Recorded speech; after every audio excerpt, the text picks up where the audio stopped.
উত্তরবঙ্গের রাজবংশীরা বরাবরই প্রকৃতির পূজারী। তারা গাছপালা, নদ নদী তথা প্রকৃতির উপাদানগুলোকে দেবতা জ্ঞানে পুজো করে আসছে আদিকাল থেকে। আমরা যদি কয়েক দশক পিছিয়ে যাই, তখনকার যে চিত্র ধরা পড়ে তা এখনকার থেকে অনেকটাই আলাদা।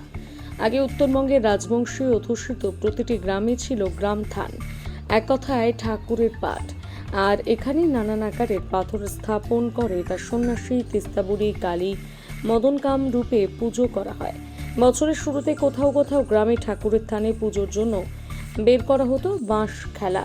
বাঁশের মাথায় শহর বেঁধে সেই বাঁশ দিয়ে গ্রামে গ্রামে ঘুরে মাগন তুলে কোনো এক শুভ দিন দেখে পুজো হতো গ্রাম ঠাকুরের।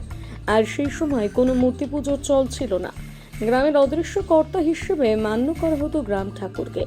যে কোনো শুভ কাজের আগে গ্রামবাসীরা গ্রাম ঠাকুরের কাছে পুজো দিয়ে আসতো। যদিও কালের বিবর্তনে এই গ্রাম ঠাকুরের পুজো এখন বিলুপ্তির পথে, তবুও এই পুজোর ছবি আর ধরা পড়ল জলপাইগুড়ি জেলার ক্রান্তিতে। এই বিষয়ে দেউসি মংলু রায় কি জানিয়েছেন শোনাব।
আজি যে এটা পূজাটা করছেন, এটা কি পূজা করছে?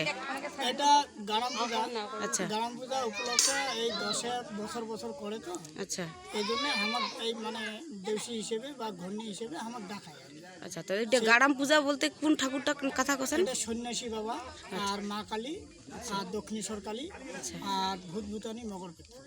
আচ্ছা, এটা কি প্রত্যেক বছরে হয়? প্রত্যেক বছরে। আচ্ছা আচ্ছা, এটা বছরে কোন মাসটায় হয়? বৈশাখ মাসে। বৈশাখ মাসে। আচ্ছা, তো এই পূজাটা এটা কোথায় হচ্ছে? এই কোন জায়গায় এটা?